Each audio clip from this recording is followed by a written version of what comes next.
Il y a 1000 façons de vivre au crochet des autres. La plus simple étant de vivre accroché à l'autre.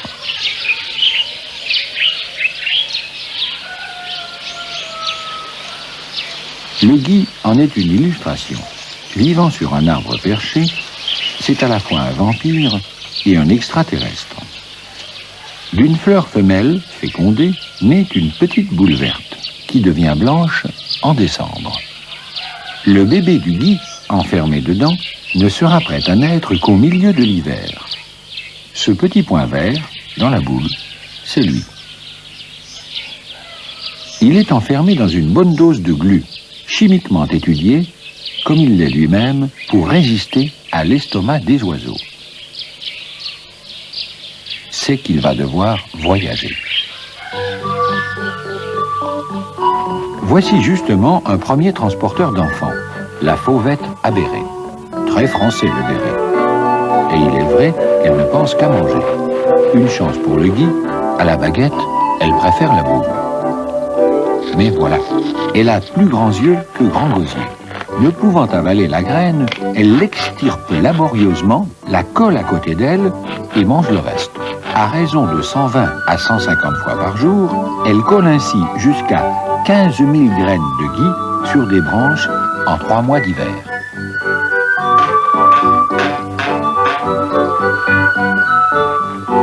Pour une fauvette à béret, chapeau. Oui, mais elle en colle sur les branches où elle mange. Si bien que le bébé gui se retrouvera avec papa, maman, ses frères et sœurs, toute la famille sur le même arbre, lequel finira par en mourir. Et tout le monde avec lui. Mauvais travail finalement que celui de la fauvette à béret. Aussi le gui a-t-il trouvé mieux. La grive draine. Elle au moins, elle avale tout.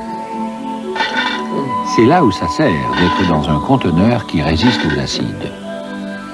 Étant donné la vitesse de croisière de la grive, dans les 35-40 km/h, et son temps de digestion, une demi-heure, on peut se faire larguer jusqu'à 20 km de l'endroit où l'on s'est fait avaler.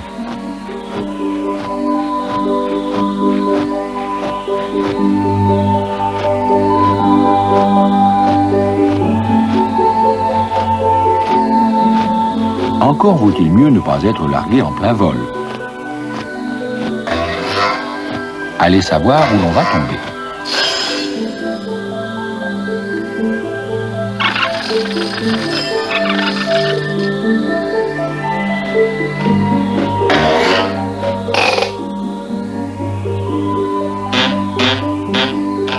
La grive, heureusement, est une vraie camionnette de livraison, avec des arrêts fréquents.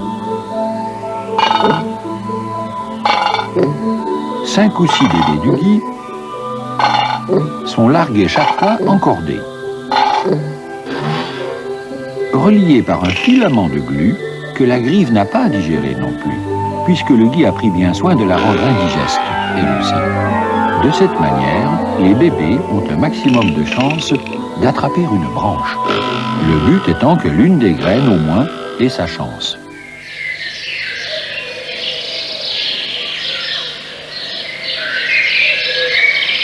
Après quoi, le vent fait le reste.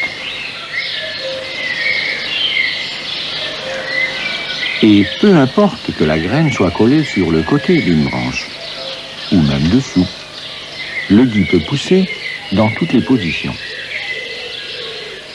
Véritable extraterrestre, il échappe à l'attraction de la Terre qui oblige toutes les autres plantes à diriger leurs tiges vers le haut et leurs racines vers le bas, ce qu'on appelle le géotropisme.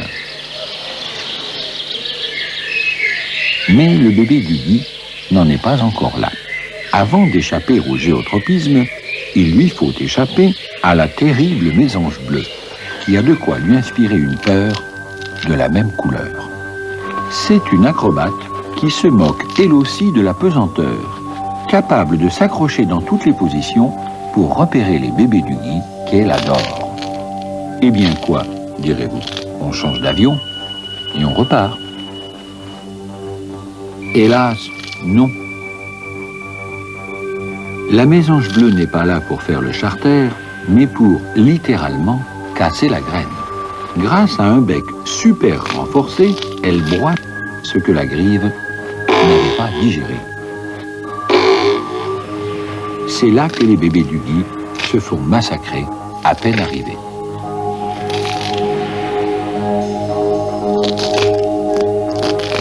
En fait, les pommiers, les peupliers et la plupart des arbres peuvent remercier la mésange bleue de son nettoyage d'hiver. Sans elle, ils seraient couverts de boules de gui, comme ce malheureux voué à la longue à une mort certaine. Quant aux rescapés de la mésange bleue, voici que vers la fin du printemps, ils vont avoir un étrange sursaut.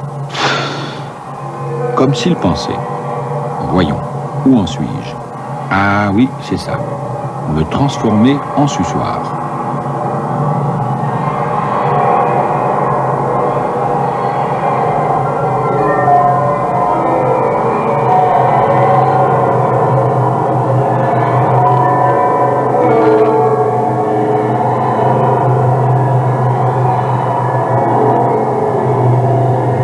Pour revoir le phénomène de plus près, nous avons agrandi l'image du film.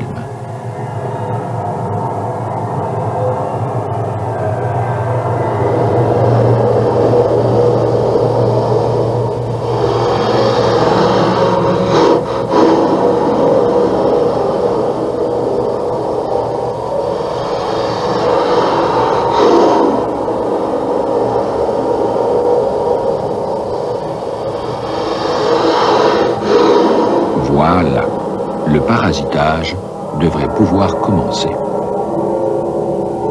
Eh bien non, semble-t-il. Durant tout l'été, l'automne et jusqu'au milieu de l'hiver, apparemment, rien ne se passe. En réalité, c'est là que commence une implacable guerre des cellules. Ayant réussi à consolider sa tête de pont, le bébé du gui a maintenant un objectif précis, atteindre sous l'écorce de l'arbre, l'énorme fleuve de sève brute qui coule dans le bois neuf. C'est là que le jeune gui commence à se servir de ses rations de combat, les provisions qui sont dans ses cotylédons. Il s'agit d'appliquer une tactique militaire bien connue, la pénétration en point.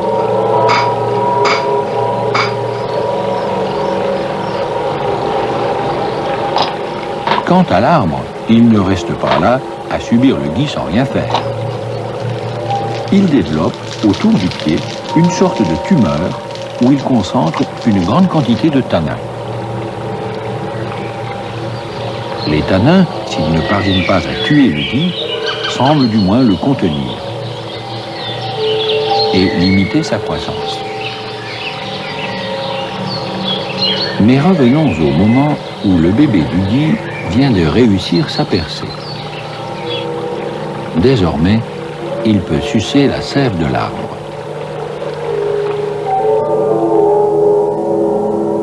Mais il n'est pas tiré d'affaire pour autant. C'est que la branche grossit. Elle grossit par ce que l'on appelle le cambium, juste là où affleure le suçoir du gui. Or, ce cambium, chaque année, fabrique une couche de bois vivant qui mourra l'année suivante, ou parfois plus tard, ce qui fait que les cellules suceuses du gui, à la fin de chaque été, pourraient se retrouver dans du bois mort.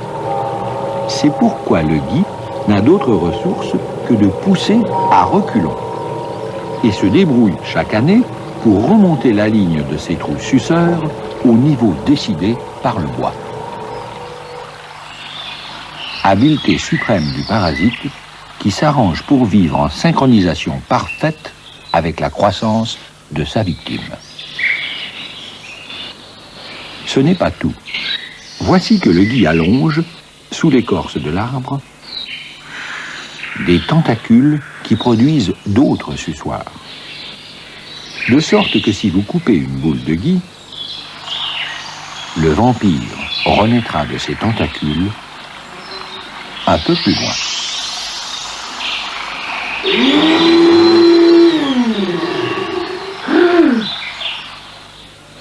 Telle est l'aventure du gui.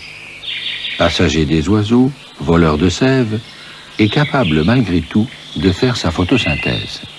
Tout cela sans jamais toucher le sol. Ce que les druides avaient bien compris, qu'ils le recueillaient dans un drap tendu pour que, même mort, il reste ce qu'il est, une plante extraterrestre.